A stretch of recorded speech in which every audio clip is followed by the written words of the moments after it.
সময় এসেছে ধনিয়া পাতা দেওয়ার। এই যে দিয়ে দিলাম ধনিয়া পাতা। মনে হইতাছে শালগমের তরকারিটা একবারে মনের মতো হয়েছে। এই যে দেখেন, মানে আমার মনের মতো হয়েছে। আসসালামু আলাইকুম, সবাই কেমন আছেন? আশা করি সবাই ভালো আছেন। এখানে কিন্তু আমি মশলা কষিয়ে নিচ্ছি।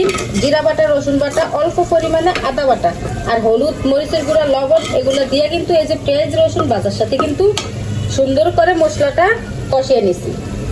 এখন কিন্তু এই দেখেন, এই যে লাইগা লাইগা যাইতেছে, এগুলো কিন্তু উঠা যাবে গিয়া। এখন আমি তরকারিটার সাথে দিয়ে দিল।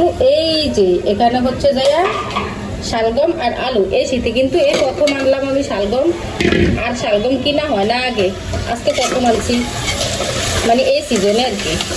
এখন হচ্ছে যাইয়া এখন শালগম আর আলুটা কষামো। আর এটা কিন্তু আমি রুই মাছ দিয়ে রান্না করতেছি। অল্প পরিমাণে একটু পানি দিতে হইব, তা না হলে ভালোভাবে কষানো হইবে না। এইদিকে কিন্তু অল্প পরিমাণে পানি দিয়ে দিচ্ছি আমি, দিয়ে একটু লাইনা ছাড়া দিলাম আর কি সুন্দরভাবে। এখন হচ্ছে যা কষামো, ডাকনা কিন্তু দিয়ে দিব। এই যে এই রুই মাছ দিয়ে কিন্তু রান্না করবো। মাছটা বাইজা রাখছি, একবারে কড়কড়া করে ভাজি। এখনো কষানো হয় না, আরো সময় লাগবে। দেখি এবার তরকারির অবস্থা। এখন মনে হচ্ছে কষানো হয়ে গেছে।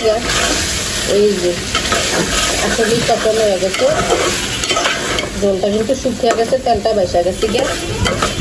আর একবারে তরকারির পানি শুকিয়ে গেলে তখন দেখবেন মানে তরকারিটার আওয়াজ বেশি হয়।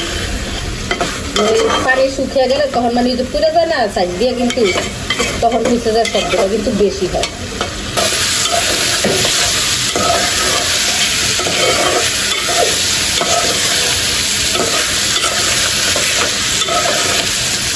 এখন হচ্ছে যে পরিমাণ মতো জল দিয়ে দিব।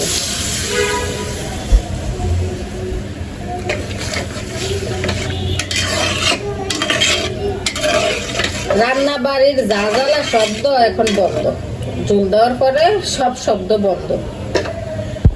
তরকারি বলক আসছে মাত্র, কিন্তু এখন মাছ দিব না। মাছ দিব আরো 2 মিনিট পরে। তাইলেও রান্না করছি 2 থেকে 3 মিনিট হইব, বলক আসছে। এখন হচ্ছে যে মাছগুলো এই যে দিয়ে দিতেছি। মাছগুলো দিয়ে আবার কিছুক্ষণ জাল করবো তরকারিটা, আরো 3-4 মিনিট জাল করবো। তারপরে হচ্ছে যে নামিয়ে নিব। ধনিয়া পাতা দিব আর একটু পরে দিব। এখন সময় এসেছে ধনিয়া পাতা দেওয়ার। এই যে দিয়ে দিলাম ধনিয়া পাতা।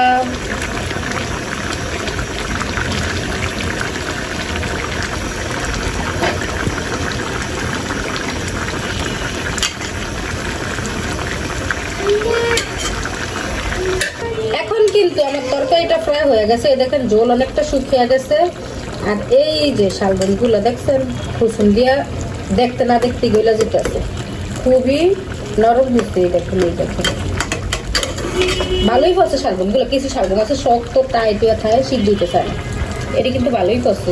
তরকারিটা কিন্তু ফ্রাই হয়ে গেছে। ফ্রাই হয়ে গেছে বলতে ভুলিব, হয়েই গেছে। এখন আমি চুলাটা বন্ধ করি। মনে হইতাছে শালগমের তরকারিটা একবারে মনের মতো হয়েছে। এই যে দেখেন, মানে আমার মনের মতো হয়েছে। দেখতে তো একবারে মাশাআল্লাহ খুবই সুন্দর হয়েছে। তো সবাই ভালো থাকবেন, সুস্থ থাকবেন। আল্লাহ হাফেজ।